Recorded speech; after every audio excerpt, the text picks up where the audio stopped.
Quantos anos vão pegar de cadeia o Ayrton Vieira e o Marco Antônio Vargas? Pelo princípio da proporcionalidade. Quantos anos de cadeia vão pegar? Ou não vão pegar os príncipes do Estado?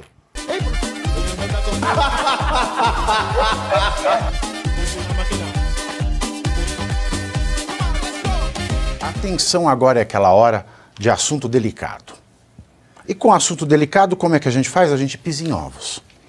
Né? A gente pisa em ovos para falar a verdade, nada mais do que a verdade.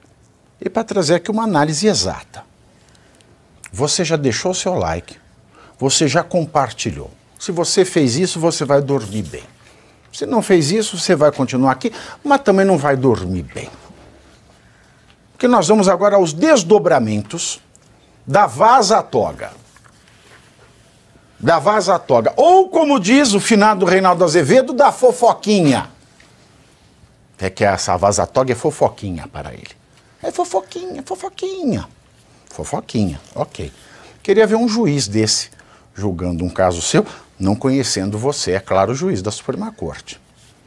Em mais uma reportagem mostrando as ações ilegais de Alexandre de Moraes, a Folha revelou uma conversa de 2022 entre os juízes instrutores do ministro 1 do STF, o Ayrton Vieira, e o outro do TSE. As mensagens mostram o descontentamento do gabinete de Moraes com a postura da Interpol e do governo dos Estados Unidos, no caso do blogueiro Alan dos Santos, que é investigado nos inquéritos das milícias digitais e das fake news.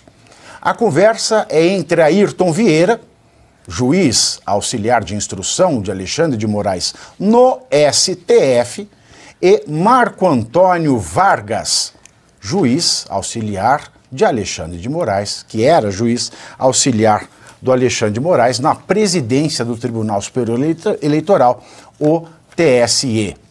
Nessa conversa, meus queridos, né, você vê ali o Ayrton Vieira e o Marco Antônio Vargas bastante desgostosos ali.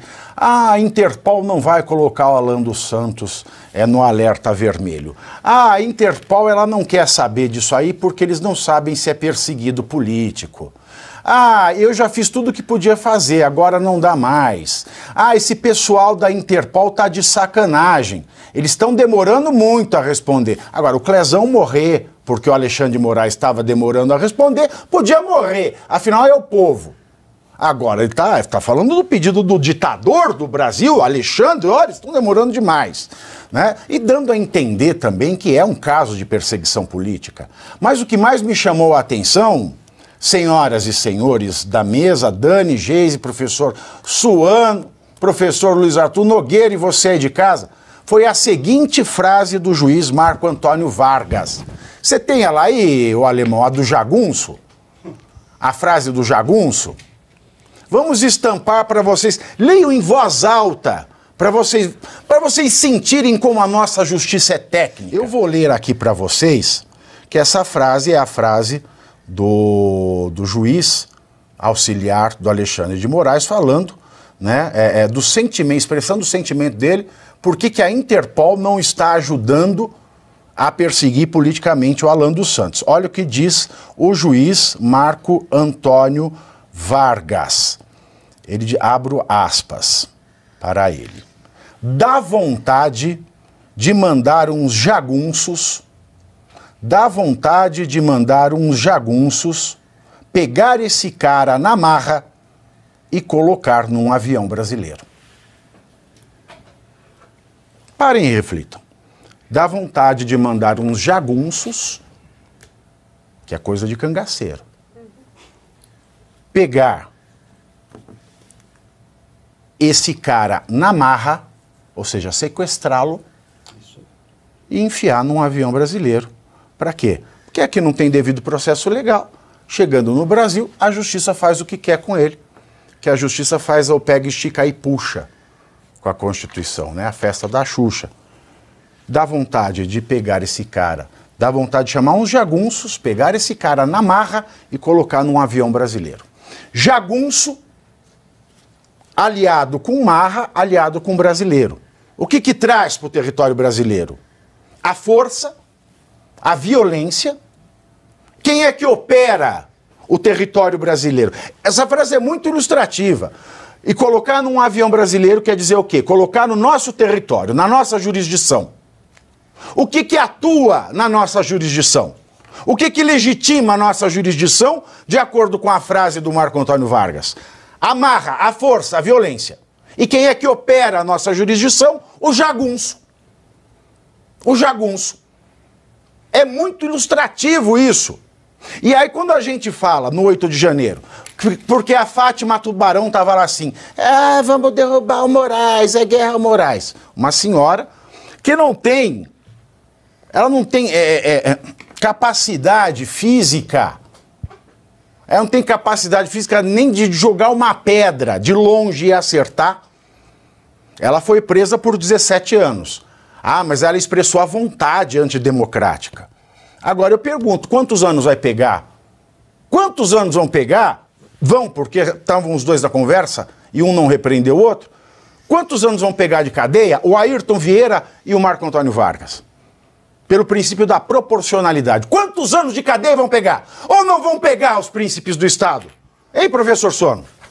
Certamente, Pavinato, eles não vão pegar. É muito interessante, eu vou ser bem rápido.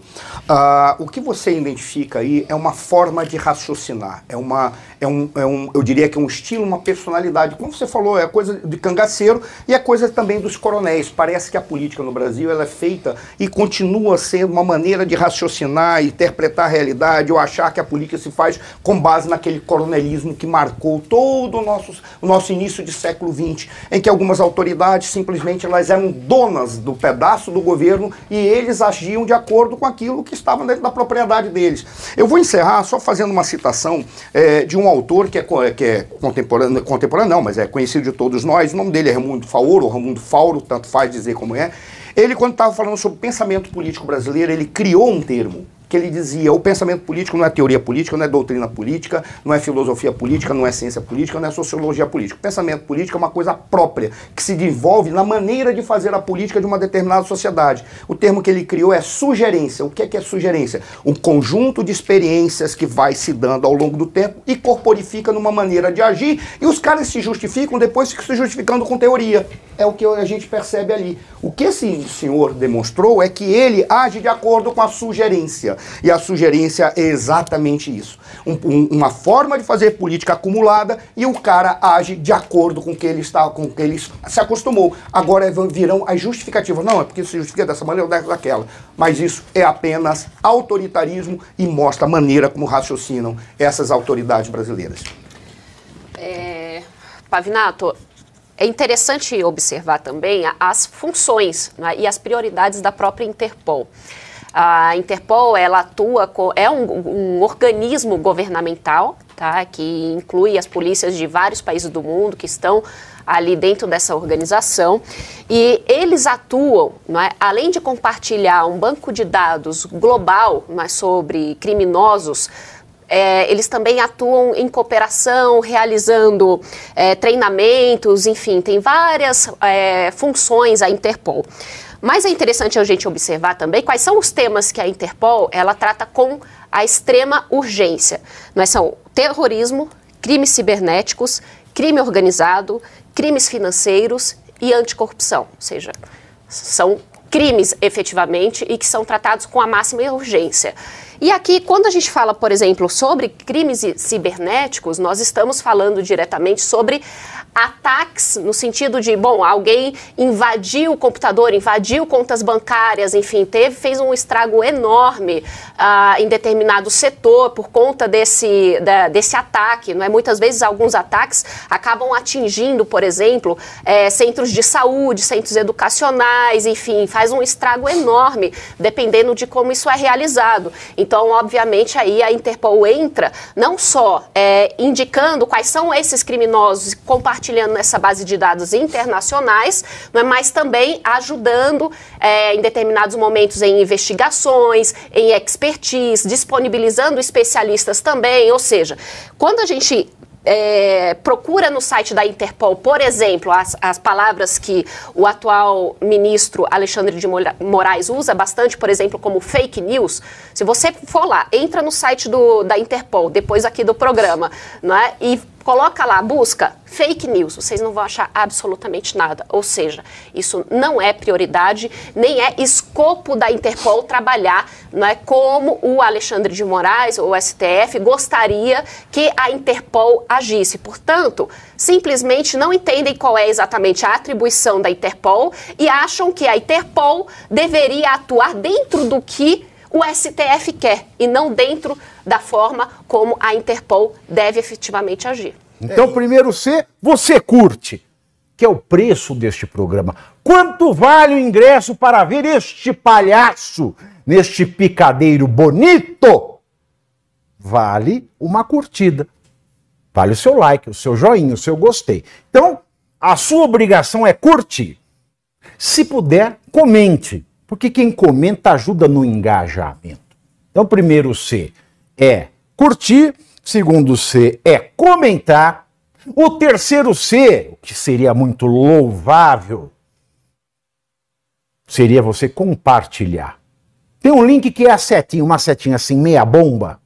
Sabe aquela, a setinha da pipa do vovô que se esforça? Você vai lá, copia o link, cola no seu Orkut, no seu Facebook, no WhatsApp, no Telegram, manda sinal de fumaça, pombo correio, não é pombo correio do banheiro, é o pombo correio que leva as mensagens, você passa para todo mundo que você gosta, para quem você não gosta, você também passa. Então, ó, curtiu, comentou, compartilhou, e se puder, se quiser, se o seu bolso comportar, e se seu coração assim permitir, contribua com este programa que vai substituir o Jornal Nacional. Olha que pretensão maravilhosa, hein?